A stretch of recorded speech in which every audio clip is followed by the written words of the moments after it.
దేవునికి స్తోత్రం. ప్రియమైన సహోదర సహోదరులకు శుభాభివందనములు. ఈరోజు దేవుని వాగ్దానం కీర్తనలు 29 అధ్యాయం 11వ వచనం. యెహోవా తన ప్రజలకు బలమును అనుగ్రహించును, యెహోవా తన ప్రజలకు సమాధానం కలుగచేసి వారిని ఆశీర్వదించును. చూడండి, మన ప్రభు అయిన యేసుక్రీస్తు వారు బలవంతుడైనటువంటి దేవుడు. అంతేకాదు ఆయన సమాధానకర్తయకు అధిపతి కనుక ఆయన ప్రజలైనటువంటి వారికి ఆయన ఎంతో గొప్ప బలమును అనుగ్రహిస్తారు. అంతేకాదు సమాధానమును కలిగచేసి తన ప్రజల్ని ఆయన ఆశీర్వదిస్తారు.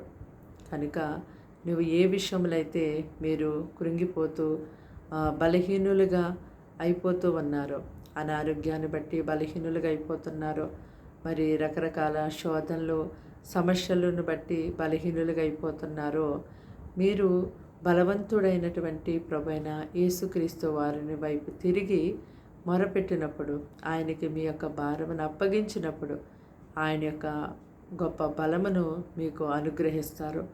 మరలా మీరు బలపరచబడి ఎంతో గొప్పగా మీ యొక్క పనులను చేసుకోగలుగుతారు. అంతేకాదు మీరు ఇంకా గొప్పగా జీవించడానికి దేవుడు మిమ్మల్ని ఎంతో మీ చేయి పట్టుకొని ఆయన నడిపిస్తారు. అంతేకాదు ఎప్పుడైతే మీరు దేవుని వైపు తిరిగి ప్రార్థిస్తారో అప్పుడు గొప్ప సమాధానమును దేవుడు మీకు ఇస్తారు. మరి సమాధానంగా ఉన్నప్పుడే మనం ఏదైనా కార్యములు చేయగలుగుతాం, ఏదైనా పనులు గొప్పగా చక్కబెట్టుకోగలుగుతాం.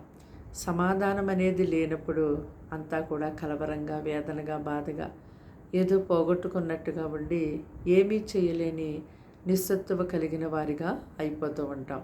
కనుక మరి దేవుడు సెలవిస్తున్నారు కదా, బలమును అనుగ్రహించేవాడు నేనే, సమాధానకర్తకు అధిపతి నేనే సమాధానం ఇచ్చి ఆశీర్వదిస్తాను అని ఆయన చెప్తున్నారు. కనుక ఆయన ప్రజలుగా మనము తప్పకుండా దేవుని వైపు తిరిగి ఆయన యొక్క బలమును పొందుకోవాలి. ఆయన యొక్క సమాధానంతో పాటు ఆయన ఇచ్చే గొప్ప ఆశీర్వాదాన్ని కూడా మనం పొందుకోవాలి. కనుక మెలకువగా ఉండి ప్రతిరోజు మానక దేవుని సన్నిధిలో ప్రార్థించే వారిగా ఉండాలి. ప్రార్థన.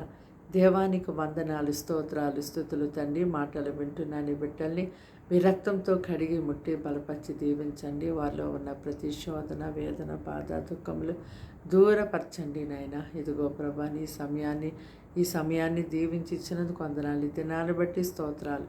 పగలు రాత్రి ప్రతి ఒక్కరిని కూడా మీరే గొప్పగా కాచి కాపాడి దీవించి సహాయం చేయమని యేసుక్రీస్తు నామములో ప్రార్థన సమర్పించి వేడుకున్నాం తండ్రి. ఆమేన్.